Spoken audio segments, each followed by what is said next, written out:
Baik, kita mulai. Assalamualaikum warahmatullahi wabarakatuh. Waalaikumsalam. Alhamdulillah. Ya. Alhamdulillahirrabbilalamin. Asyhadu an la ilaha illallah wa asyhadu anna Muhammadar Rasulullah. Allahumma sholli ala Muhammad wa ala ali Sayyidina Muhammad amma ba'du. Jadi Alhamdulillah pada kesempatan kali ini kita bisa berkumpul kembali. Maka dari itu, marilah kita panjatkan puja dan puji syukur kehadirat Allah Subhanahu wa Ta'ala, karena atas rahmat dan hidayahnya, maka kita bisa hadir di sini di kajian online ini, dan kita juga masih diberi kenikmatan iman dan Islam. Dan tak lupa juga sholawat serta salam semoga selalu tercurahkan kepada junjungan kita Nabi Muhammad SAW. Dan mudah-mudahan kelak di yaumil akhir kita bisa mendapatkan syafaatnya. Amin.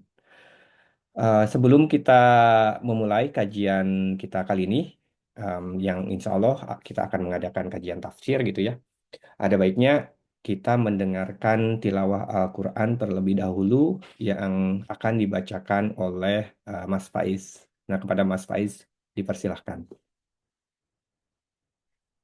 Assalamualaikum warahmatullahi wabarakatuh. Waalaikumsalam warahmatullahi wabarakatuh.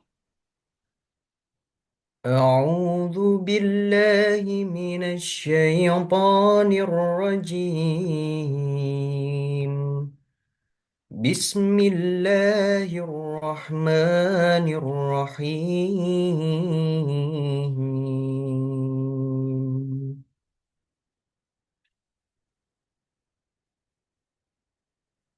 قل هو الله أحد الله الصمد لم يلد ولم يولد ولم يكن له كفوا أحد.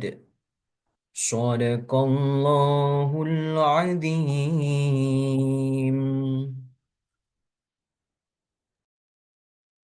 Baik, terima kasih kepada Mas Faiz atas pembacaan ayat suci Al-Qur'annya, surat Al-Ikhlas. Semoga uh, selalu dilimpahkan rahmat dan juga hidayah, serta amal baik bagi Mas Faiz dan keluarga yang membacakan, dan juga bagi kita semua yang mendengarkan. Amin ya Rabbal Alamin.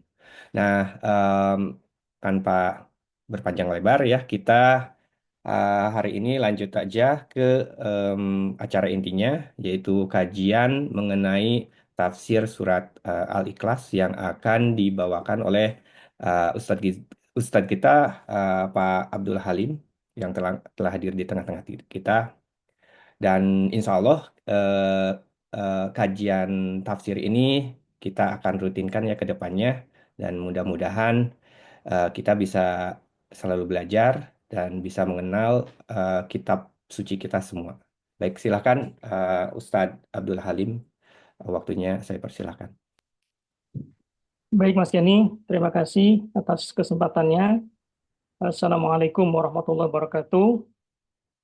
Alhamdulillahirabbil alamin, nahmaduhu wa nasta'inuhu wa nastaghfiruh wa na'udzu billahi min syururi anfusina wa min sayyiati a'malina may yahdihillahu fala mudhillalah wa may yudlil fala hadiyalah.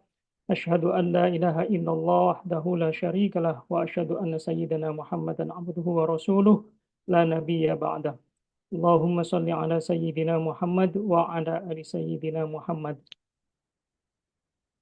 A'udzu billahi minasyaitonir rajim. Bismillahirrahmanirrahim. Qul huwallahu ahad, Allahus samad, lam yalid wa lam yulad wa lam yakul lahu kufuwan ahad. Wa qala aidan fi kitabihil karim. A'udzu billahi minasyaitonir rajim. Bismillahirrahmanirrahim. Wa il akhadha rabbuka min bani adama min zuhurihim dzurriyyatahum wa ashhadahum ala anfusihim alastu bi rabbikum qalu bala syahidna an taqulu yaumal qiyamati inna kunna an hadza ghafilin. Shadaqallahul azim wa sadaqa rasuluhul karim wa nahnu ala dzalika minasyahidin. Alhamdulillah Bapak Ibu sekalian yang sudah berkenan dan meluangkan waktunya untuk hadir dalam kajian daring yang diselenggarakan oleh IMI Finlandia ini. Mudah-mudahan pada kesempatan yang baik ini, dalam waktu yang tidak terlalu panjang, kita bersama-sama pertama mempelajari apa sesungguhnya yang Allah pesankan melalui surat Al-Ikhlas. Kemudian yang kedua, apa pembelajaran eh, yang bisa kita petik dan kemudian kita praktekkan dalam kehidupan kita sehari-hari, baik di level personal maupun komunal bersama dengan masyarakat Indonesia maupun bersama-sama dengan masyarakat antar bangsa lainnya. Sambil menunggu Bapak Ibu sekalian, pertama saya ingin sampaikan bahwa kenapa kemudian ide untuk mulai mengkaji ayat suci Al-Quran dengan pendekatan tafsir, karena belakangan saya kira penting bagi kita untuk mengenal lebih jauh apa sesungguhnya kandungan-kandungan yang Allah sampaikan gitu ya kepada kita semua melalui baginda Rasulullah SAW dalam bentuk 4 ayat yang oleh Rasulullah SAW dianggap sebagai jantungnya kitab suci kita. Saking pentingnya sehingga kemudian pada musyawarah ini beberapa hari yang lalu saya sampaikan kepada Mas Kenny dan beberapa pengurus yang hadir pada kesempatan rapat yang lalu, akan sangat baik kalau kemudian dilakukan kajian tafsir dengan menggunakan ayat-ayat surat-surat pendek sebagai mukadimah gitu. Alhamdulillah niatan itu mulai terlaksana. Ya, ini presentasi yang saya sampaikan, yang saya siapkan untuk sebagai pengantar dalam diskusi kita sampai dengan setengah jam lebih sedikit ke depan. Bapak Ibu sekalian, surat Al-Ikhlas ini merupakan surat yang diturunkan di Mekah. Namun demikian, ada beberapa pendapat yang menyatakan bahwasanya surat ini diturunkan di Madinah. Dalam tafsir Quran kitab Tahrir wa Tanwir yang dikarang oleh Imam Ibnu Ashur dari Tunisia, beliau sampaikan bahwa ada beberapa riwayat yang menjadi asbabun nuzul dari yang melatar belakangi turunnya surat Al-Ikhlas ini. Satu riwayat menyebutkan bahwa surat ini turun di Mekah oleh karena ada pertanyaan yang disampaikan oleh kaum musyrikun saat itu dan bertanya kepada Nabi, siapa Allah itu? Siapa Tuhan yang engkau sembah, wahai Muhammad? Apakah ia terbuat dari emas? Apakah ia terbuat dari perak? Apakah ia terbuat dari batu? Atau apakah ia terbuat dari kayu? Satu riwayat menyebutkan demikian. Kemudian ada satu riwayat lain yang disandarkan kepada sahabat Ibnu Abbas. Ketika itu kaum kafirun bertanya kepada beberapa sahabat yang ada beberapa sahabat yang mendatangi Nabi. Dua orang sahabat mendatangi Nabi menanyakan hal yang sama. Siapa sesungguhnya Allah yang engkau sembah itu, wahai Muhammad? Bisakah engkau jelaskan nasabnya seperti apa? Nah, lantas kemudian, boleh slide selanjutnya Mas Kenny. Allah kemudian memerintahkan kepada Nabi Muhammad dengan mengatakan bahwa menggunakan kata kul, katakanlah wahai Muhammad. Penggunaan kata kul ini mempunyai makna yang amat sangat penting. Nah, tapi sebelum itu, ini mukadimah dan penting untuk kita ketahui bersama bahwa tafsir itu secara etimologis merupakan bentuk taf'il dari kata al-fasr. Al-fasr yang bermakna al-bayan, menjelaskan, dan al-kasyaf atau mengungkap makna. Itu secara etimologi bahasanya. Kemudian secara terminologi atau secara istilah, ini banyak pendapat mengenai tafsir, namun di dalam kitab Al-Itqan fi Ulumil Quran yang ditulis oleh Imam Jalaluddin As-Suyuti, yang diterbitkan pada tahun 2008, di halaman 760, beliau mengutip salah satu pendapat, yakni Imam Az-Zarkashi, yang mengatakan bahwa tafsir adalah ilmu yang membahas kitab Allah yang diturunkan kepada Rasulullah SAW guna menjelaskan maknanya dan mengeluarkan hukum dan hikmah yang terkandung di dalamnya. Untuk menjelaskan makna-maknanya, kemudian mengeluarkan hukum dan hikmah yang terkandung di dalamnya, maka seorang penafsir perlu menguasai beberapa hal. Di antaranya adalah kaidah bahasa Arab, yang kedua nahwu dan sorofnya, ilmu gramatika dalam bahasa Arab lebih kurang, kemudian ilmu bayannya, yakni ilmu yang secara spesifik membahas bagaimana pengungkapan makna-makna secara spesifik di dalam ayat-ayat Al-Quran. Kemudian ada kaidah usul fikihnya, karena sekali lagi bicara hukum tanpa mengetahui usul fikihnya, asal muasal hukum itu bisa diambil sebagai sebuah kesimpulan, maka kita juga harus menguasai usul fikih. Dan yang terakhir ada ragam bacaan atau ragam kiroat. Kita tahu bahwa ada 7 sampai dengan 10 macam bacaan Quran. Ada riwayat Imam Hafiz, Imam Nafi, dan seterusnya, dan seterusnya. Nah, selain beberapa hal itu, seorang penafsir juga membutuhkan pengetahuan mengenai asbabun nuzul, asal muasal riwayat yang digunakan untuk menjelaskan ayat atau surat tertentu di dalam Al-Quran itu diturunkan. Yang terakhir, seorang penafsir juga harus menguasai ilmu berkenaan dengan nasikh dan mansukh. Apa ini? Jadi kalau kita belajar sejarah Al-Quran, itu ada kronologis pengambilan hukum dan hikmah atau pelajaran bagi kehidupan umat manusia. Antara satu ayat dengan ayat yang lainnya, itu yang datang duluan, kemudian diberlakukan, kemudian datang ayat yang belakangan, yang menghapus ketentuan ayat yang datang lebih awal. Nah, ada beberapa contoh kasus misalnya terkait dengan pemberlakuan hukum riba. Itu tidak kemudian serta-merta Allah melarang riba pada masa jahiliyah saat itu, tapi Allah menggunakan uh, sejumlah ayat untuk secara bertahap memberlakukan hukum riba, sehingga pada akhirnya kemudian melarang total praktek riba pada masyarakat muslim hingga saat ini. Saya kira mudah-mudahan lain waktu bisa kita pelajari bersama-sama. Boleh lanjut Mas Kenny?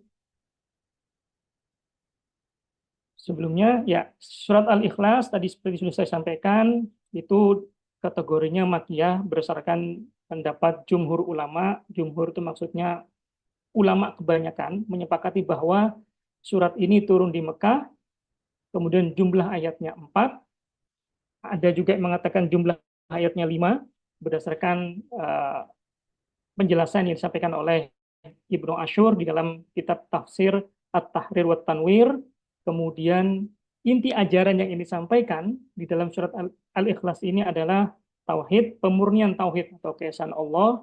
Sementara asbabun nuzulnya, seperti tadi juga sudah saya singgung, bahwa ada pertanyaan yang disampaikan oleh kaum atau orang-orang musyrik dan orang-orang kafir, bertanya kepada Nabi bahwa siapa Muhammad yang engkau maksud dengan Allah itu, yang engkau sembah, apakah ia terbuat dari emas, dari besi, dari kayu, atau dari batu, seperti halnya Tuhan-Tuhan yang kami sembah.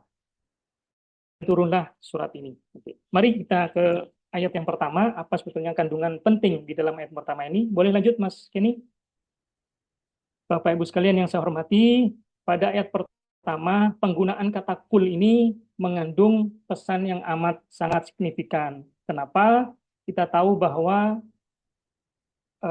Islam sebagai sebuah risalah kenabian yang dibawa oleh Rasulullah SAW itu datang dalam kondisi masyarakat sudah mempercayai bahwasanya Tuhan mereka itu terbuat dari batu, Tuhan mereka adalah emas, ada Tuhan yang terbuat dari kayu, dan seterusnya. Sehingga kata kul ini bermakna pertama memperjelas urusan atau perkara, atau dalam bahasa Ibnu Ashur li'idharil inayah, memperjelas urusan perkara yang sangat penting berkenaan dengan tujuan kehidupan manusia. Kemudian tujuan penggunaan kata kul yang kedua adalah untuk menjawab secara spesifik pertanyaan orang-orang musyrik yang diajukan kepada baginda Nabi Muhammad SAW yang mengatakan bahwasanya seperti tertulis pada poin yang pertama, unsub lana robbak. Wahai Muhammad, tolong jelaskan nasabnya Tuhanmu itu. Jelaskan kepada kami siapa nasab asal muasal Tuhan itu berasal. Sehingga penggunaan kata kul memberikan penegasan bahwa sekalipun sulit persoalan yang ingin diatasi, tapi Allah memberikan keyakinan kepada Nabi Muhammad bahwa inilah sesuatu yang benar dan harus engkau sampaikan. Poin yang kedua dari ayat yang pertama ini adalah bahwa dalam menjawab pertanyaan yang diajukan oleh orang musyrik, Nabi Muhammad SAW menegaskan bahwa Dia adalah Tuhan yang Maha Esa. Kemudian keesaan Allah Subhanahu wa taala ini meliputi 3 hal. Dia Maha Esa pada zatnya, pada sifatnya, dan perbuatannya. Menariknya, Bapak Ibu sekalian, penggunaan kata ganti domir huwa ini.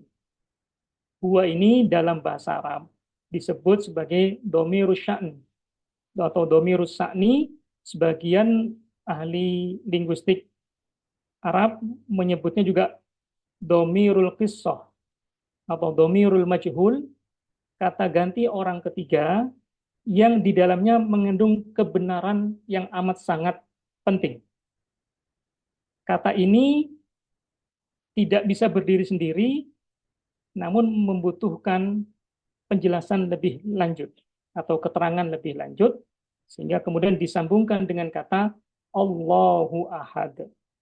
Sehingga tidak heran, saya kira Bapak Ibu yang hadir pada kesempatan ini pernah mendengar cerita atau pernah menonton video pendek di YouTube atau di TikTok dan seterusnya, bahwa ada komunitas tarekat, komunitas sufi yang zikirnya itu hanya menyebut kata hu, hu, hu, hu. Sebagian ulama menyebutkan bahwa hu adalah salah satu nama yang Allah miliki. Sehingga komunitas sufi tersebut menggunakan nama itu dengan keyakinan bahwa hu yang dimaksud adalah Allah, Tuhan yang layak untuk ditaati dengan berbagai sifat keagungan yang dimilikinya. Dia yang maha tunggal, dia tidak memiliki bandingan, dia yang maha tak terbatas, dan seterusnya. Menariknya, untuk lebih jauh, mari kita buka sama-sama. Saya persilakan Bapak Ibu sekalian untuk melihat, membuka Al-Quran, baik digital maupun Quran mushafnya. Buka surat Al-An'am atau surat ke-6 ayat 74 sampai dengan ayat ke-83. Dalam surat ini ada kisah Nabi Ibrahim dalam proses pencarian mengenai Tuhan yang layak untuk disembah. Al-An'am ayat 74 sampai dengan 83. Al-An'am sendiri ayat surat ke-6. Dalam surat Al-An'am dikabarkan bahwa saat Nabi Ibrahim mengatakan kepada ayahnya Uzair bahwa ayahku, apa yang kau sembah ini keliru, begitu ya. Apa yang kau sembah ini keliru dan bukan Tuhan yang layak untuk disembah, pada ayat yang pertama. Kemudian pada ayat yang kedua, Nabi Ibrahim kemudian melakukan refleksi dan pencarian. Siapa Tuhan sesungguhnya yang layak untuk disembah? Yang pertama, beliau melihat matahari. Ketika melihat matahari, beliau berkeyakinan bahwa oke, sepertinya ini Tuhan yang layak disembah. Dia besar, menghidupi semua makhluk hidup, bebatuan dan seterusnya. Akan tapi ketika matahari terbenam, Nabi Ibrahim kecewa. Oh, ternyata bukan ini Tuhan kita, Tuhan yang layak untuk disembah. Kemudian menunggu beberapa saat, malam datang, Nabi Ibrahim melihat bintang. Lantas kemudian Nabi Ibrahim berkata, sepertinya ini Tuhan yang layak aku sembah karena aku tidak suka kepada sesuatu yang terbenam. Qala la uhibbul afilin pada ayat ke-76. Pada ayat ke-78, ketika melihat bulan yang terbit, berubah seketika kepercayaan Nabi Ibrahim. Oh, ternyata bukan bintang, dia kecil sekali, sementara bulan bentuknya jauh lebih besar. Dan terangnya menyerupai matahari. Jangan-jangan ini Tuhanku. Sampai kemudian ketika bulan itu menghilang, berganti pagi hari, lantas ternyata Nabi Ibrahim berkeyakinan bahwa ternyata Tuhanku bukanlah matahari, bintang, bulan, atau yang lainnya, tapi Tuhanku adalah Dia yang menciptakan semua itu.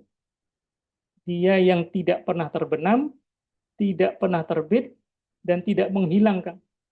Dia selalu ada, dan Dia tidak memiliki bandingannya. Ini kandungan pertama dari ayat pertama surat Al-Ikhlas. Boleh lanjut, Mas Kenny? Pada ayat yang kedua, Allahus Somad. Allah sendiri merupakan satu bentuk panggilan gitu ya dalam bahasa Arab yang katanya akar katanya berasal dari al-ilah, artinya sesuatu yang layak untuk ditaati atau disembah. Kalau pada ayat pertama dijelaskan tentang zatnya Allah, sifatnya dan perbuatannya, sementara pada ayat yang kedua Allah menjelaskan bahwa hanya dialah satu-satunya tempat untuk menumpukan harapan yang dibutuhkan oleh makhluk yang diciptakannya. Dalam kehidupan sehari-hari misalnya, kita ambil contoh, saat ramai pilpres atau pilkada beberapa hari yang lalu, kita menjagokan kandidat nomor 1, teman yang lain menjagokan kandidat nomor 2. Setelah terpilih, kandidat yang pendukung yang menyokong kandidat yang kalah merasakan kecewa. Ini satu bentuk bahwa sesungguhnya itu bukan tumpuan harapan yang kita cari. Sebaliknya, ketika pendukung yang kandidatnya menang dalam pilpres atau pilkada, tentu dia akan senang dan merasa, oke, ini tumpuan harapan jangan-jangan. Tapi setelah pemerintahannya berjalan atau berlangsung lebih kurang 3 bulan, 100 hari, begitu, muncul kekecewaan. Kok begini ya? Kok begitu ya?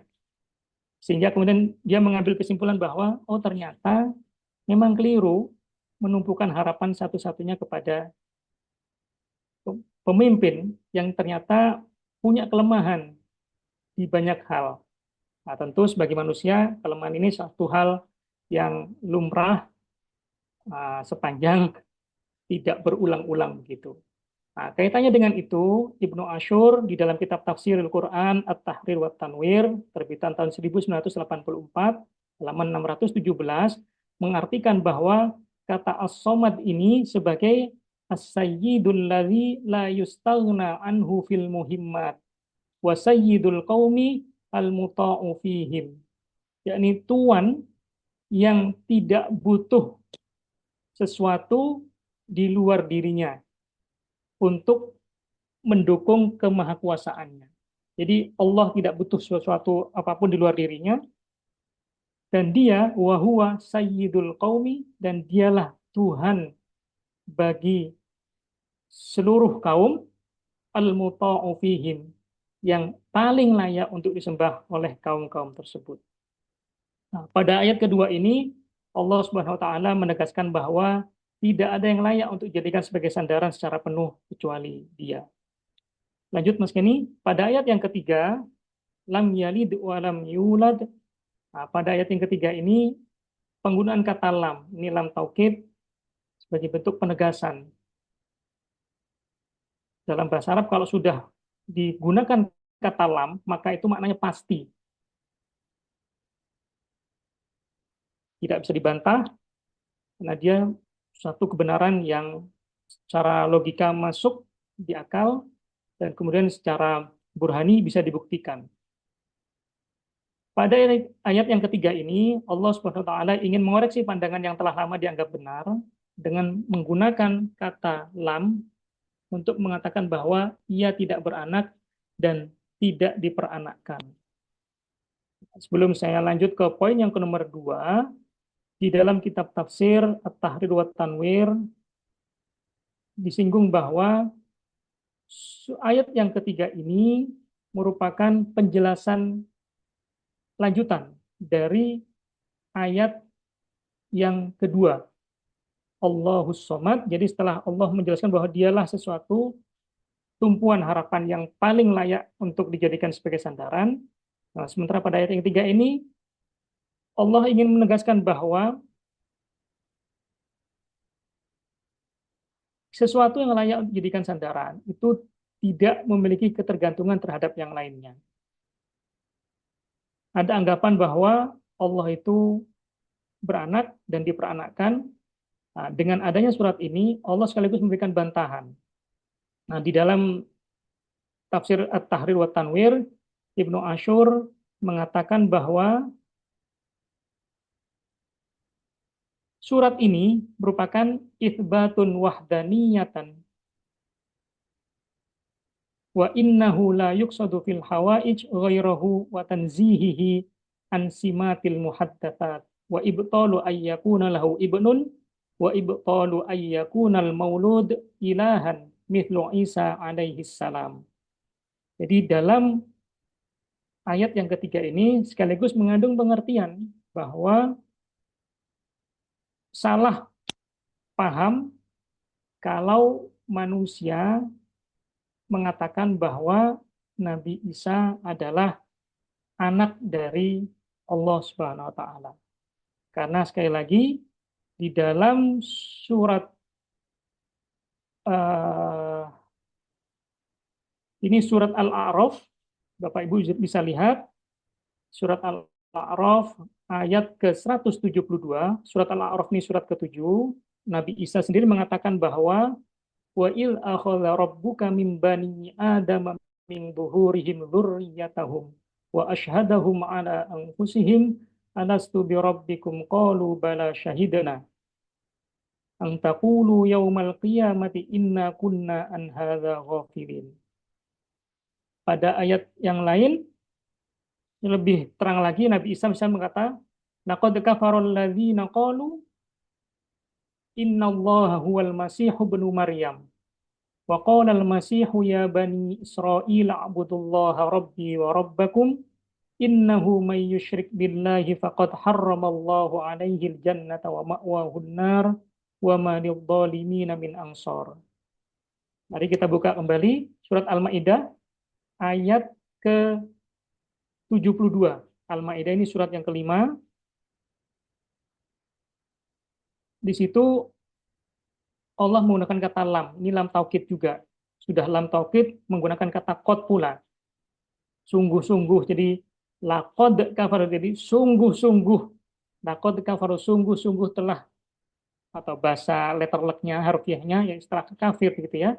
Atau setelah tertutupi hati mereka dengan mengatakan bahwa Allah adalah Nabi Isa adalah anak Allah. Padahal sebaliknya, seperti ditegaskan oleh Allah bahwa Nabi Isa Al-Masih itu adalah putra dari Siti Maryam.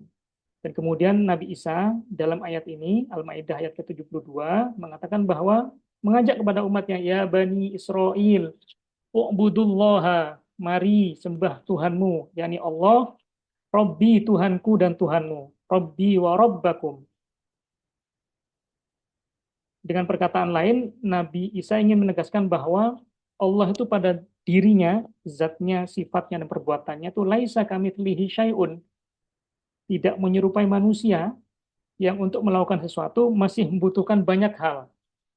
Dipikirkan terlebih dahulu, kemudian untuk bisa melakukan sesuatu harus diisi dulu perutnya supaya energinya terisi, sehingga otot-ototnya keluar, pikirannya bekerja dengan baik, dan kemudian bisa bekerja dan merealisasikan apa yang dipikirkannya. Sementara Allah, seperti ditegaskan dalam surat Yasin, jelang ayat yang terakhir itu, Bagaimana Mas Kenny? Ayat terakhir itu kun fayakun, cukup berkata beliau. Kalau ingin sesuatu maka cukup berkata bahwa kun fayakun, jadilah, dengan mudah tanpa memerlukan harus makan dulu dan seterusnya dan seterusnya.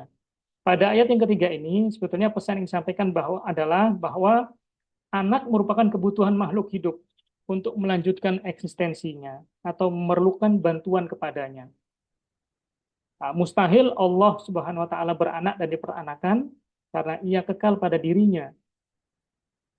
Dan tidak mungkin juga bagi akal kita menyandarkan sesuatu, urusan yang amat sangat penting berkaitan dengan kehidupan kita, kepada sesuatu yang jatah hidupnya cuma 60 tahun gitu ya. Jatah hidupnya hanya 40 tahun. Bahkan salah seorang teman baru-baru ini sekitar 2 hari yang lalu saya cukup terkejut, meninggal dunia padahal sebelumnya komunikasi dengan amat sangat baik. Artinya sesuatu yang di luar diri Allah itu sesuatu yang fana pada dirinya, berbeda halnya dengan zatnya Allah, sifatnya Allah, dan perbuatannya Allah. Lanjut Mas Kenny, ini ayat yang terakhir, ayat yang keempat. Walam yakun lahu kufuwan ahad.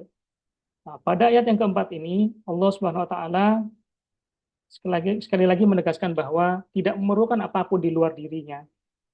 Hal ini ditegaskan melalui pemakaian kata kufuwan, yang berarti di dalam kitab Tahrir wa Tanwir, fil ihtimam bi istihqaqillah nafya kafaati ahadun lahu. Jadi lil ihtimam bi istihqaqillah. Jadi memberikan penegasan sekaligus mengingkari dengan menegaskan kebenaran yang Allah miliki. Ihtimam itu menegaskan sesuatu sekaligus memberikan pengingkaran terhadap yang lain. Bahwa Allah itu tidak punya bandingannya, tidak punya tandingannya, bahkan tidak punya gandengan istri seperti yang diyakini oleh masyarakat di luar Muslim begitu. Nah, dalam tafsir Al-Azhar yang dikarang oleh Buya Hamka, terbitan tahun 1965, pada halaman 170, dalam bahasa beliau, dialah pergantungan segala makhluk, bukan dia yang mencari perlindungan kepada yang lain. Ditolaklah kepercayaan setengah manusia bahwa malaikat dan Isa Al-Masih adalah anak Allah. Tadi juga sudah saya sampaikan di dalam surat Al-Maidah ayat ke-72, Nabi Isa sendiri sebagaimana termaktub dalam kitab suci Al-Quran mengatakan bahwa marilah mengajak Bani Israel yang menjadi umatnya untuk menyembah Allah, Tuhan beliau dan Tuhan kita semua. Nah, terakhir pada ayat yang keempat ini, ayat ini menunjukkan bahwa Allah Subhanahu wa taala adalah tujuan yang mesti dicapai oleh setiap makhluk yang diciptakannya. Bisa dilihat di surat Al-A'raf ayat ke-172 yang tadi saya bacakan juga, bahwa ia tidak pernah ingkar pada janjinya dan tidak pernah mengecewakan setiap makhluk yang mengesahkan dirinya. Pada konteks ini bisa kita sampaikan bahwa Allah lah yang menjadi tujuan hidup kita, padanya kita kembali, dan kepadanya pula kita mengabdi. Nah, dalam surat Al-A'raf 172 ini ada satu hal yang menarik gitu, kaitannya dengan kenapa di beberapa universitas penggunaan istilah tarbiyah itu amat sangat populer gitu ya. Jadi kata tarbiyah ini memiliki akar kata yang sama dengan robbaniyah, rob.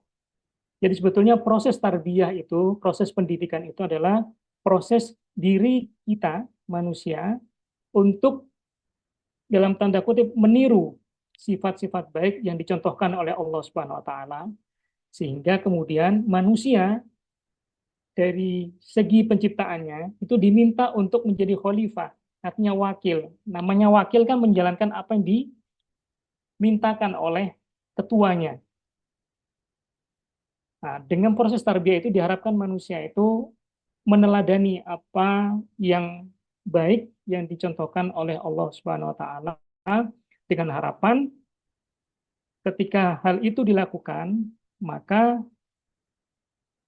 cita-cita kekhalifahan yang dimandatkan itu bisa tercapai, yakni bagaimana mewujudkan Di antaranya adalah tatanan masyarakat yang adil, kemudian yang makmur, menjauhi kerusakan sumber daya, baik itu manusia maupun sumber daya alam, dan seterusnya, dan seterusnya. Sehingga pada surat Al-A'raf ayat ke-172 ini, Allah menegaskan bahwa pentingnya bagi setiap manusia untuk terus belajar, untuk kembali kepada Allah, karena sekali lagi ruh manusia itu, dia tidak bisa atau tidak hanya berhenti pada urusan yang sifatnya material saja, kebendaan. Karena dia akan terus mencari sesuatu yang sifatnya abadi. Apa itu? Pengetahuan tentang Tuhannya. Sehingga kecintaan manusia dan menjadi ciri khas pada dirinya adalah kecintaan pada ilmu itu sendiri. Alhamdulillah kita yang tengah berada di Finlandia ini, meskipun jauh dari tanah air begitu ya, masih berkesempatan untuk belajar bersama-sama, mengkaji sesuatu yang kita anggap penting dan bisa menopang kehidupan kita, sehingga saat dipanggil pulang, kita merasa siap kapanpun itu. Selanjutnya Mas Kenny. Nah, sebelum intisari ini, saya ingin menyinggung ada 3 penyebutan pelafalan walam yakul lahu kufuwan ahad. Nah, di dalam tafsir At-Tahrir wa Tanwir yang ditulis oleh Ibnu Ashur, sebentar saya cari di halamannya, ada 3 ragam bacaan. Ada 3 ragam bacaan ini, saya kira ini penting untuk kita ketahui bersama, agar kita tidak mudah terheran-heran gitu ya, kita yang mendapatkan atau mendengar bacaan Quran yang kok sepertinya berbeda dengan kita. Nah, hal ini jadi penting karena itu ada ilmunya, sehingga ketika berada di tengah-tengah masyarakat kita tidak mudah, apa kalau orang Jawa ini Mas Eno, gumunan ya, tidak mudah terheran-heran begitu. Nah, ini di halaman 620, nanti kalau tertarik membaca versi Arabnya, bisa kirimkan ke Mas Kenny untuk Bapak Ibu sekalian sehingga nanti bisa dipelajari dan bisa didiskusikan lebih lanjut. Pada halaman 620, di situ disebutkan bahwa ada 3 bacaan. Yang pertama adalah bidhammil kaf wa dhammil fa wa hamzatin fi akhirih. Kufuwan. Wa bihi qara'a Nafi wa Abu Umar wa Abu Amru wa Abu Bakar an Asim wa Abu Ja'far. Itu bacaan yang pertama. Kemudian bacaan yang kedua, bidhammil kaf wa sukunil fa wa bil hamzah kuf'un. Wa bihi qara'a Hamzah wa Ya'qub. Wa yuqalu kuf'an. Jadi fa-nya didommahkan. Bil wawi iwadil hamz. Wa bihi qara'a Hafs an Asim wa hiya lughatun thalathun fasihatun. Dan ketiga bacaan ini, wa hiya lughatun thalathun fasihatun, itu adalah bacaan yang sahih. Sanadnya tersambung kepada baginda Rasulullah SAW, dan ketiga-tiga penyebutan ini, baik kufuan, baik kufun, baik kufan, itu punya makna yang sama menurut Ibnu Ashur, al-musawi wal mumathilu fis sifat. Sesuatu yang setara, bandingannya, artinya katanya sama, punya makna yang sama, tandingan, kesamaan gitu. Untuk menjelaskan makna dari ayat yang keempat surat Al-Ikhlas tadi. Sehingga mudah-mudahan dengan mengetahui ragam bacaan qiraat ini, sekali lagi tujuannya adalah kita tidak mudah terheran-heran begitu ya ketika mendengarkan suatu bacaan di luar bacaan yang biasa kita lafalkan gitu. Nah, intisari dari surat Al-Ikhlas ini merupakan jalan untuk mengenali Allah Subhanahu wa taala sebagai tujuan akhir kehidupan manusia dan makhluk hidup lainnya. Seperti dikatakan oleh Imam Al-Ghazali dalam kitab Jawahirul Quran, sebagaimana dikutip oleh Buya Hamka dalam Tafsirul Azhar tahun 1965 di halaman 170, beliau menuliskan bahwa surat Al-Ikhlas ini mengandung satu daripada ma'rifat, yaitu ma'rifatullah, mengetahui Allah dengan membersihkannya, menyucikan pikiran terhadapnya, dengan mentauhidkannya daripada jenis dan macam-macam. Ini bahasanya orang Sumatera, Bu Hamka itu ya. Sehingga gaya bahasanya seperti layaknya orang-orang Sumatera. Itulah yang dimaksud bahwa Allah bukanlah bapak yang menghendaki anak, laksana pohon, dan bukan diperanakkan, laksana dahan yang berasal dari pohon, dan bukan pula mempunyai tandingan, bandingan, dan gandingan. Ini bagian terakhir, tapi paling akhir saya ingin sampaikan bahwa di dalam kitab Tahrir wa Tanwir, kemudian tafsir Al-Misbah, dan tafsir yang dikarang oleh Buya Hamka, dikatakan bahwa kandungan penting surat Al-Ikhlas ini lumayan sangat penting begitu. Yang pertama, dikatakan bahwa ada sebuah hadis, ini diriwayatkan oleh Imam Al-Bukhari. Nomor hadisnya, saya cek di kitab Al-Bukhari, Sahih Bukhari nama kitabnya, hadisnya nomor 513. Babnya mengenai babun fadlun kul huwallahu ahad fihi amrotun an Aisyah anin Nabi sallallahu alaihi wasallam.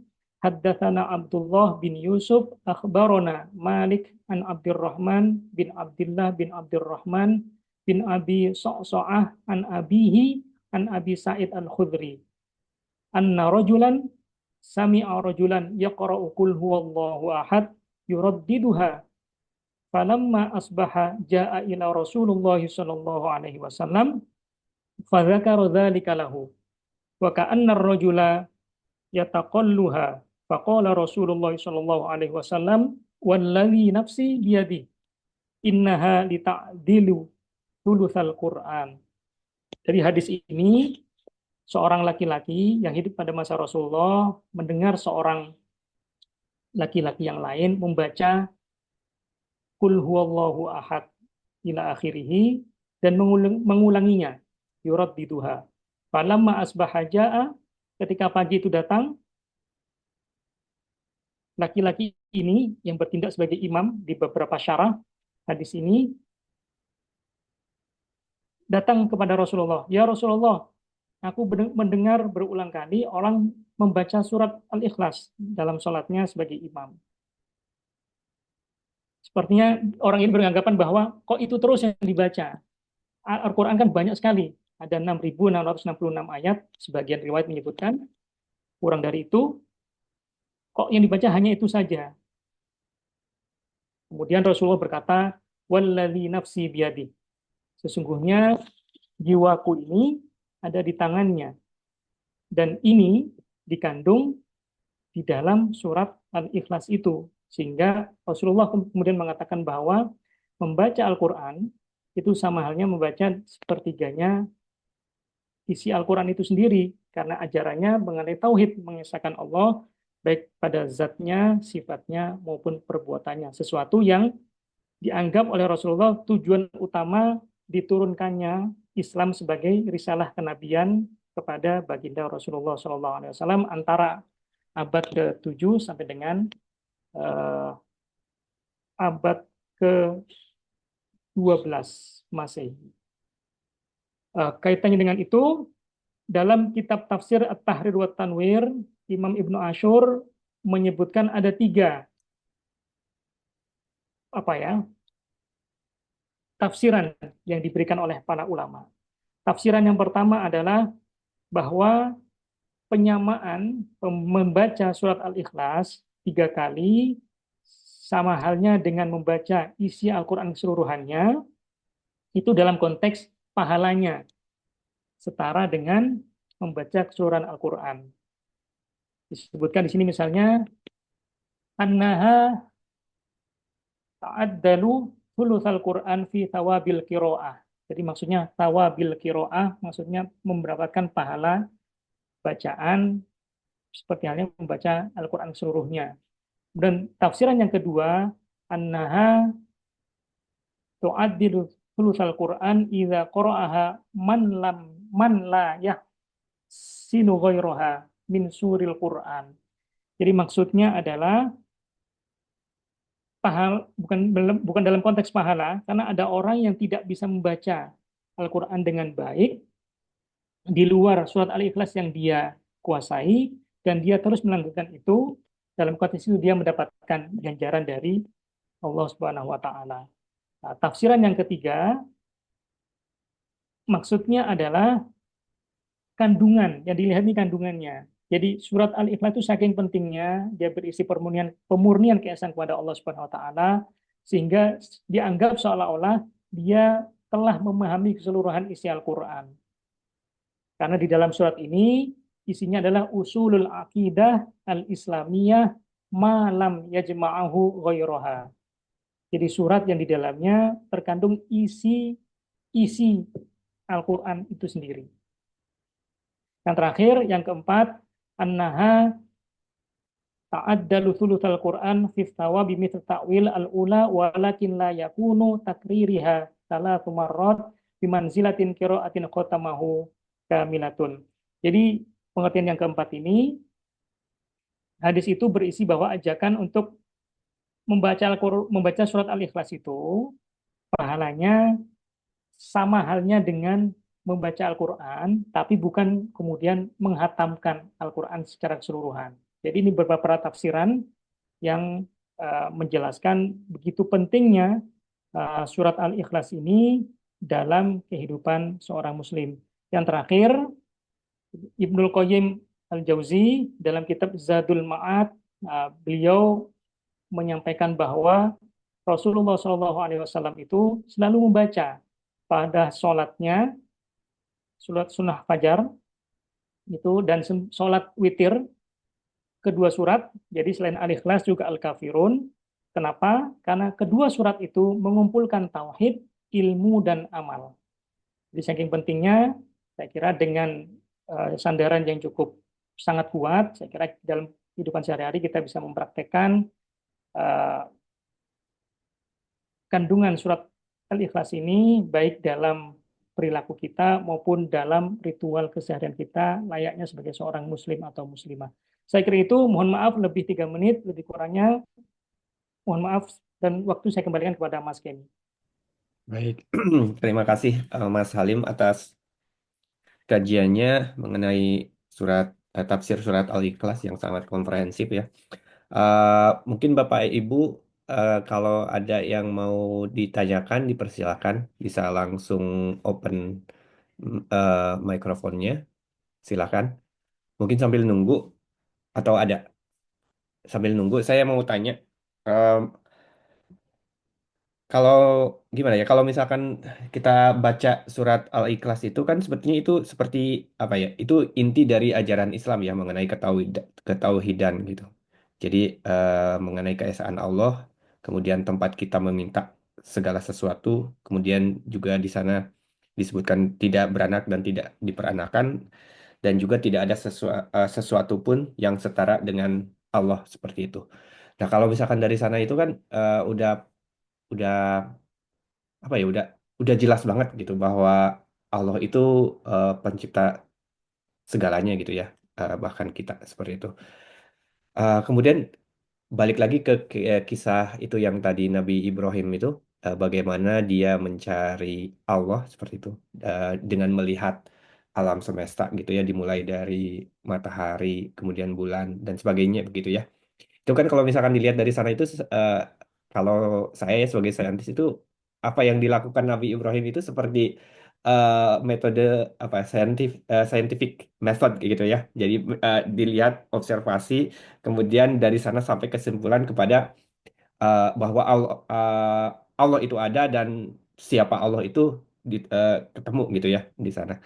Nah, kalau misalkan kita lihat di sini itu kita kan banyak saintis dan saintis juga kan sebetulnya mempelajari khususnya bidang saya ya mempelajari alam gitu ya. Kalau saya pribadi itu kan mempelajari eh, apa molekul-molekul yang ada di dalam tubuh manusia seperti itu. Dan dari sana itu saya melihat bagaimana kerumitan yang ada bahkan di dalam tubuh kita sendiri yang terdiri dari jutaan sel. Dan saya itu yang saya pelajari itu bahkan mikroorganisme yang cuma satu sel. Dan di sana pun sebetulnya kompleksitasnya itu sangat banyak seperti itu. Dan sampai semua orang sebetulnya yang mempelajari itu harusnya apa ya memiliki kesimpulan di akhirnya itu tidak mungkin ini terjadi eh, dengan serta-merta tanpa ada yang menggait yang menciptakannya gitu. Tapi kalau misalkan kita lihat sekarang, terutama kalangan ilmiah itu mereka itu kesimpulannya semuanya itu terjadi dengan sendirinya. Yang misalkan dilihat misalkan evolusi misalkan terjadi bagaimana proses berlangsung apa ya perkembangan makhluk hidup dari sel yang sederhana sampai ke makhluk hidup seperti manusia saat ini seperti itu. Dan bahkan berarti kan kalau dari sel yang sederhana dari sana itu sekarang itu penelitian itu lebih ke arah dari yang ya itu benda mati kayak gitu bagaimana bisa menjadi hidup dan itu sekarang masih subjek penelitian seperti itu dan penelitian itu tanpa apa ya kalau saya lihat itu mengesampingkan keberadaan pencipta di sana jadi semuanya itu berlangsung dengan sendirinya seperti itu. Nah, padahal kalau misalkan kita lihat itu dari ah, ya kerumitannya itu nggak mungkin terjadi dengan sendirinya. Ya, yang ingin saya tanyakan itu ke Mas Halim itu kenapa bisa eh, para saintis, orang-orang yang pintar, dan kalau dilihat dari segi kepintaran itu kan lebih pintar dari kita-kita ya, orang-orang kebanyakan, itu mereka itu kesimpulannya itu berbanding terbalik dari yang sebetulnya apa yang mereka lihat seperti itu. Nah, itu seperti apa itu, Mas Halim? Ya, terima kasih Mas Kenny. Eh, apa yang Mas Kenny gambarkan barusan itu sebetulnya menjadi ide dasar saya mengusulkan waktu itu untuk melakukan apa ya pengumpulan tulisan-tulisan pendek lah mengenai dimensi lain ayat-ayat Allah selain yang termaktub di dalam kitab suci. Jadi kitab suci memberikan panduan umum matahari,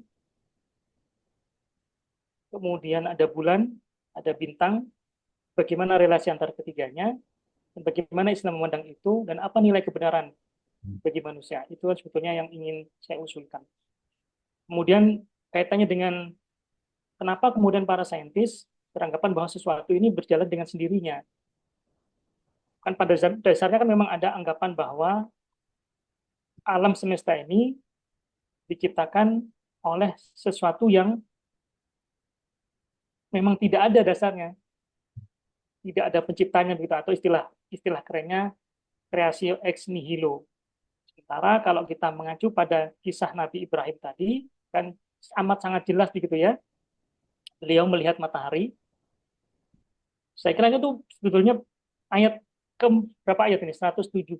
Mohon maaf, ayat 74 sampai ayat 83. Itu sebetulnya kan petunjuk bagi para saintis untuk melihat lebih jauh pasti ada sesuatu yang lebih besar dan amat sangat berkuasa mengendalikan semua ini.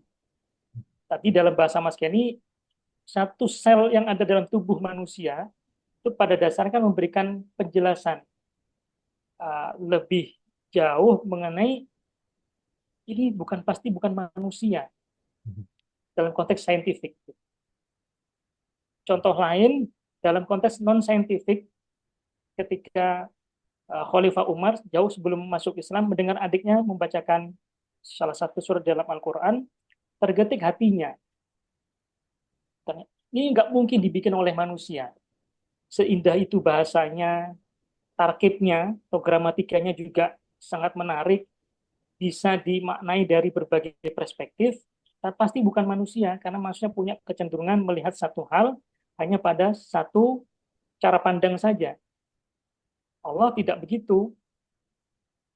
Kita lihat misalnya, Mas Faiz, Mas Kenny, Mas Seno, ada Bapak Ibu yang lain, ada Bapak Marta, Mbak Suci, Ibu Oki, Ibu Raisa, dan Ibu Yosi, ketika berinteraksi dengan Al-Quran, coba bandingkan. Ketika Anda dalam posisi senang, riang, gembira,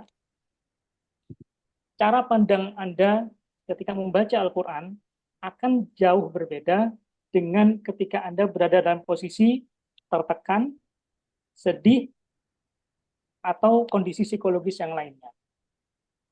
Pendek kata, berinteraksi dengan Al-Quran itu, poin yang ingin saya sampaikan adalah bergantung pada level kesadaran diri manusianya. Kalau dia membuka diri pada kebenaran, maka dia harus meluapkan kesadaran dirinya dengan segala perangkat yang dibutuhkan. Kalau tadi konteks penafsir Al-Quran, dia butuh menguasai bahasa Arabnya, kemudian harus menguasai nahwu sorofnya. Kata fa'ala, bekerja atau bergerak, dengan yaf'alu itu sudah berbeda. Belum fa'lan, jauh berbeda lagi. Kemudian ada ilmu bayannya, pengungkapan maknanya. Artinya semakin kita tahu, sebetulnya kan manusia mestinya bukan merasa sombong gitu ya. Makin banyak baca, makin banyak tahu akan sesuatu yang dia tekuni, dia akan merasa bodoh dan melihat, oh ternyata manusia terbatas sekali. Dalam konteks itu, guna menjawab pertanyaan yang disampaikan oleh Mas Kenny tadi, sebetulnya ini yang ada satu diskusi menarik dalam kitab Futuhat Al-Makkiyah yang ditulis oleh Ibnu Arabi. Juz 1, di dalam kitab ini Ibnu Arabi melukiskan kisahnya bertemu dengan Averroes, salah seorang filsuf di masa kejayaan Islam, Ibnu Rushd, bertanya kepada Ibnu Arabi, menurutmu bagaimana kita mendapatkan pengetahuan tentang Allah? Ibnu Rushd saat itu sudah menjadi seorang tokoh besar dalam sejarah Islam, sementara Ibnu Arabi saat itu usianya kurang dari 12 tahun, tapi sudah memiliki keistimewaan, mendapatkan masa-masa tertentu berkomunikasi dengan Allah Subhanahu wa taala. Jawaban Ibnu Arabi atas pertanyaan Ibnu Rushd, berkomunikasi dengan Allah itu bisa dengan kepala, bisa tanpa kepala. Artinya, untuk mendapatkan kebenaran yang hakiki tentang kebenaran Allah itu sendiri, jalan yang bisa ditempuh itu jalan rasio. Jalan yang kedua adalah pembersihan hati melalui ritual-ritual keseharian kita. Nah, saya bisa cerita misalnya kenapa istimewa sekali orang yang berzikir sampai larut di dalam. Itu secara kosmologi itu ada kondisi-kondisi tertentu yang bisa dijelaskan secara saintifik.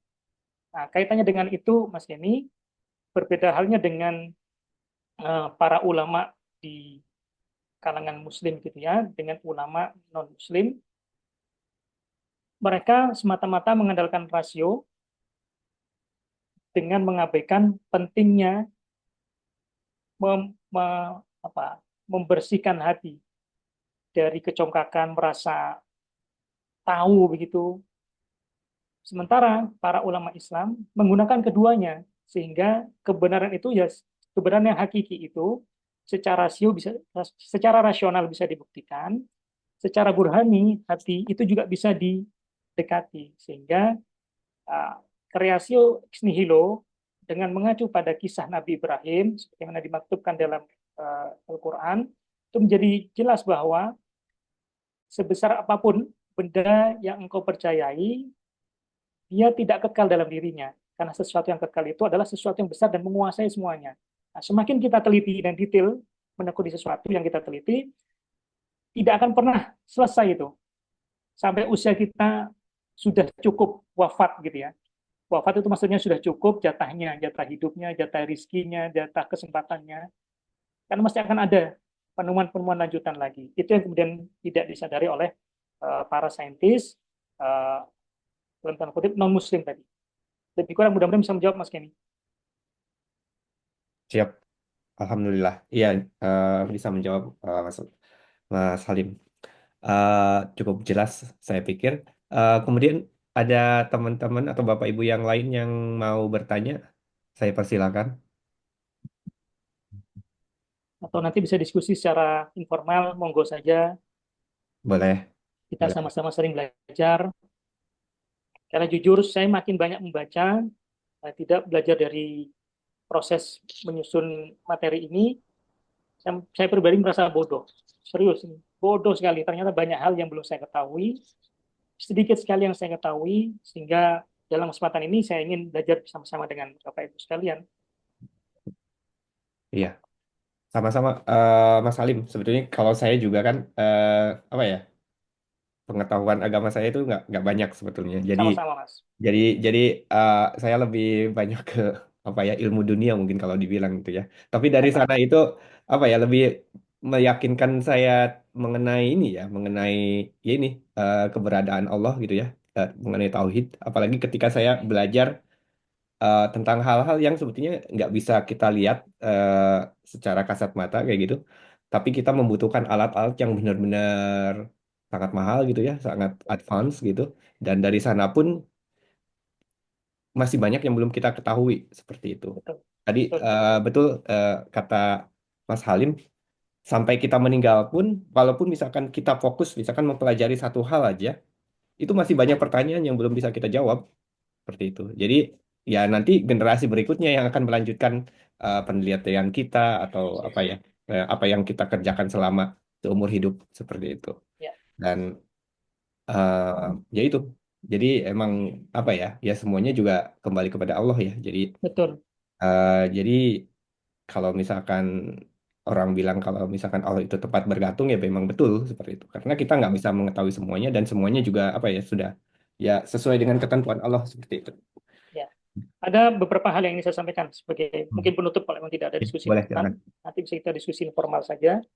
Yang pertama, ini Tahadus bin Nikmah, ada dua kegiatan yang saya ikuti. Hmm. Satu konferensi di Tampere, konferensi filsafat, yang hadir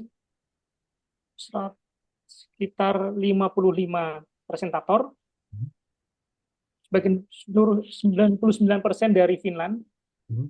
hanya 1% dari luar Finland. Saya sendiri. Dan satu-satunya yang menyampaikan filsafat Islam. Ketika saya presentasi, saya mendapatkan feedback yang baik. Hmm. Positif dalam artian, oh ternyata para pemikir-pemikir Muslim itu sangat progresif, itu yang pertama. Yang kedua, sangat terbuka, menerima perbedaan dan sesuatu yang maju di luar dirinya. Dan yang ketiga, itu menjelaskan sesuatu secara rasio bisa dipertanggungjawabkan, secara burhani, dan pendekatan hati juga bisa ditemukan. Itu respons yang pertama. Jadi kebetulan salah seorang peneliti yang mengkaji perbandingan pemikiran Nietzsche dan Buddha, Hmm. mencari apa sebetulnya tujuan Buddha meninggalkan kesenangan. Karena beliau kan pangeran ya. Hmm. Dalam agama Buddha, beliau ini pangeran, Buddha Gautama ini meninggalkan istana kemudian menjadi seorang Buddhis begitu. Di Islam juga ada nama lain serupa dengan Buddha misalnya. Cerita yang kedua, kegiatan yang kedua itu saat presentasi di kelas seminar doktoral. Saya presentasi mengenai Ibnu Arabi tentang takwilul Quran. Jadi salah satu pendekatan untuk menafsirkan ilmu Al-Quran. Responnya sama. Seterbuka itu ya pemikir Muslim untuk menggali sesuatu yang ada di muka bumi ini. Dia menerima dari kalangan Yunani, dia menerima dari pemikir-pemikir lain jauh sebelum dia, namun dia bisa meramu itu dengan sebaik mungkin dengan mengandalkan rasio dan hati sebagai salah satu uh, alat untuk mendapatkan kebenaran hakiki dari Allah Subhanahu wa taala. Nah, yang ketiga ini saya lupa. Yang ketiga ini ayat ini terkait dengan ini. Kenapa kemudian kita diharuskan untuk belajar terus tanpa henti? Tadi kita baca bersama-sama, misalnya, mohon maaf saya supaya tidak keliru, ketika Allah bertanya setelah selesai menciptakan ruh kita, sebelum diciptakan melalui dan kemudian menjadi perantara melalui hubungan suami istri jadi seorang anak gitu ya. Ketika ruh itu ditiupkan, Allah bertanya kepada manusia, ayatnya gini, surat Al-A'raf ayat ke 172. Surat Al-A'raf ini surat ke-7, nanti Bapak Ibu sekalian bisa lihat. Saya bacakan artinya saja. Dan ingatlah ketika Tuhanmu mengeluarkan dari sulbi tulang belakang anak cucu Adam keturunan mereka, dan Allah mengambil kesaksian terhadap roh mereka. Mereka menjawab, Allah bertanya terlebih dahulu, bukankah aku ini Tuhanmu? Mereka menjawab, betul, engkau Tuhan kami. Kemudian mereka menjawab,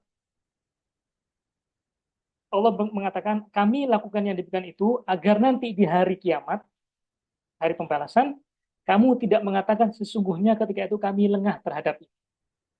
Para saintis yang belum menemukan ini, menurut saya itu bagian dari proses dia untuk kembali memenuhi janjinya kepada penciptanya. Boleh digunakan kata lalai lah sementara ini dalam usahanya mendapatkan kebenaran yang hakiki tadi. Alastu bi rabbikum. Jadi ini perjanjian primordial yang kita punya dengan Allah. Sehingga ya kita punya hak, punya kewajiban. Bukan hak, punya kewajiban untuk memenuhi janji itu sebagaimana tujuan penciptaan kita. Saya kira itu 3 hal terakhir yang ingin saya sampaikan di sini. Lebih kurangnya mohon maaf. Baik, terima kasih Mas Salim. Ini pembahasannya sebetulnya sangat menarik sekali ya mengenai tauhid ini dan banyak sekali yang bisa kita bahas karena bisa kemana-mana sebetulnya. Ya, Mungkin nanti ke depannya kita bisa mengadakan kayak diskusi-diskusi seperti ini juga ya. Mungkin kaitannya dengan antara apa ya Islam dengan sains atau tauhid dengan sains segala macam seperti itu. Mungkin kita bisa apa ya menggabungkan dua dua topik bahasan ini karena kan selama ini kan kita seperti berusaha dipisahkan gitu ya. ya, Kalau misalkan Islam itu berbeda dengan sains atau tidak bisa digabungkan lah ya. Padahal sebetulnya dengan sains itu kita bisa berakhir kepada betul, tauhid sebetulnya betul, kayak gitu. betul, Dan betul. dan juga kalau misalkan kita lihat sekarang itu kan apa ya mungkin generasi-generasi Buddha merasa bahwa apa sih agama seperti itu. Tapi kan kalau misalkan mereka dimulai dari eh, pemahaman tauhid yang baik, mungkin keinginan mereka untuk terus mempelajari agama, untuk beragama, berislam gitu akan lebih baik lagi kayak gitu. Betul. Seperti itu. Ya. Bahkan dari sudut pandang ekonomi pun, kita juga bisa belajar dari pendek, surat-surat pendek nanti. Hmm. Kisah Alfil, Hmm. itu nilai pelajaran ekonominya sangat luar biasa. Saya kira ada yang studi ekonomi di ruangan ini ya. Mas Ada Faiz itu. kalau saya tidak keliru ya. Mas Faiz ya? Iya. Dalam surat Al-Fil ini, pelajaran ekonominya sangat luar biasa. Hmm. Baik dari sisi sejarahnya maupun dalam praktek ekonomi hari ini. Nah, lain waktulah kita pelajari sama-sama. Iya. Iya, betul betul. Lain waktu kita lanjutkan lagi ya. Ini menarik dan mungkin kita bisa nanti share juga. Insya Allah ini videonya juga akan kita share juga di YouTube dan juga nanti di-share di grup ini seperti itu. Mungkin karena keterbatasan waktu, kita cukupkan saja ya sampai di sini kajian kita. Mungkin Mas Halim bisa apa ya doa penutup seperti itu sebelum kita akhiri acara. Ya, saya tadi lupa mengawali. Jadi sebagai gantinya dalam tradisi saya sebagai santri, saya berulang kali sampaikan juga, saya itu merasa berat kalau disebut ustadz. Karena ustadz itu pada dasarnya dalam gramatika bahasa Arab itu artinya profesor. Sementara dalam definisi kita disebut guru di semua level.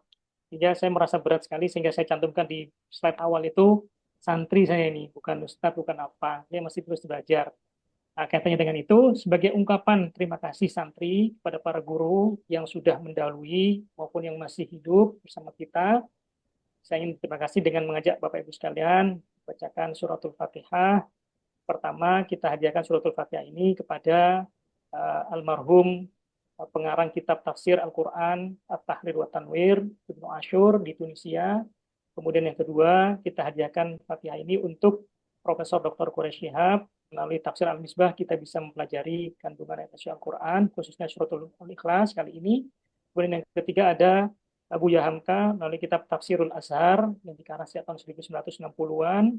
Kemudian juga saya membaca tafsir Ibnu Katsir uh, yang juga sangat membantu karena banyak riwayat yang beliau sitir. Dengan begitu kita bisa uh, mempelajari sebagian kecil dari kandungan surat Al-Ikhlas bagaimana tadi saya sampaikan. Yang terakhir, untuk para guru kita dari mulai tingkat TK sampai dengan perguruan tinggi begitu ya, dan orang tua kita serta keluarga kita masing-masing, mudah-mudahan dengan niat baik membaca uh, surat Al-Ikhlas dan mempelajari kandungannya, mudah-mudahan Allah catat itu sebagai uh, amal jariah kita yang pada akhirnya memberikan juga manfaat kepada kita di hari akhir nanti. Ala hadhihi niyati sholihah wa ila hadratin Nabi Mustafa Sayyidina Rasulullah sallallahu alaihi wasallam wa ala alihi wa azwajihi wa dzurriyyatihi wa ahli baitihi ajma'in. Al-Fatihah. A'udzu billahi minasyaitonir rajim. Bismillahirrahmanirrahim. Alhamdulillahi rabbil alamin. Ar-Rahmanir Rahim. Maliki yaumiddin. Iyyaka na'budu wa iyyaka nasta'in. Ihdinas siratal mustaqim siratal ladzina an'amta 'alaihim ghairil maghdubi 'alaihim waladdallin. Amin. Terima kasih Mas Kenny. Baik, terima kasih Mas Halim. Kita akhiri dengan doa kafaratul majelis ya. Subhanakallahumma wa Subhanakallahumma wa bihamdik. bihamdika asyhadu an la Asyhadu an ilaha la illa ilaha anta illa ant. Astagfirullah. astaghfiruka wa atubu ilaik. Terima kasih Terima Bapak kasih. Ibu sekalian, lebih kurangnya mohon maaf juga. Sama-sama. Terima kasih juga Mas Halim. Insya Allah nanti bulan depan kita ketemu ya. Insya Allah ketemu insya Lain. Allah. Insya Allah. Baik. Baik. Terima kasih. Assalamualaikum warahmatullahi wabarakatuh. Waalaikumsalam warahmatullahi wabarakatuh. Terima kasih juga Sama-sama. Pak dan Bapak Ibu yang lain. Ya. Saya akhiri ya ininya, Ya. Zoom meetingnya. Ya, sampai ketemu. Assalamualaikum warahmatullahi wabarakatuh.